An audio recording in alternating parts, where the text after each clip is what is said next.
দ্রোহ আর প্রেমের কবি হেলাল হাফিজ মারা গেছেন। শুক্রবার শাহবাগের সুপার হোম হোস্টেল থেকে তার মরদেহ উদ্ধার করা হয়। বিষয়টি নিশ্চিত করেছেন জাতীয় প্রেস ক্লাবের সাধারণ সম্পাদক আইয়ুব ভূঁইয়া। এক ফেসবুক পোস্টে তিনি লেখেন, কবি হেলাল হাফিজ আর নেই।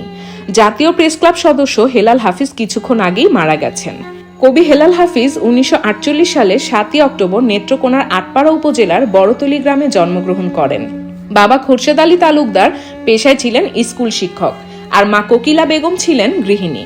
কবি হেলাল হাফিজ অনেকটা বোহেমিয়ান জীবনযাপন কাটালেও সাংবাদিকতাকে পেশা হিসেবে বেছে নেন।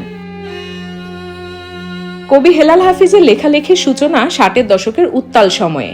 তবে প্রথম কাব্যগ্রন্থ যে জলে আগুন জলে প্রকাশিত হয় দেশ স্বাধীন হওয়ারও অনেক পরে, 1986 সালে।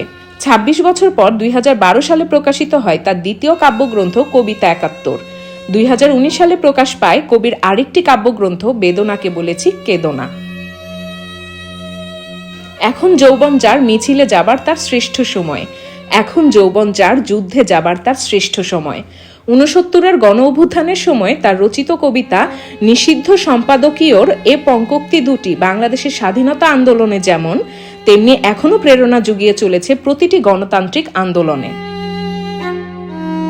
উল্লেখ্য, কবিতায় অসামান্য অবদানের স্মারক হিসেবে হেলাল হাফিজকে 2013 সালে বাংলা একাডেমি পুরস্কার দেওয়া হয়। এছাড়া তিনি পেয়েছেন যশোর সাহিত্য পরিষদ পুরস্কার 1986, আবুল মনসুর আহমদ সাহিত্য পুরস্কার 1987, নেত্রকোনা সাহিত্য পরিষদের কবি খালেকদাদ চৌধুরী পুরস্কার ও সম্মাননা। ডেস্ক রিপোর্ট, প্রতিদিনের বাংলাদেশ।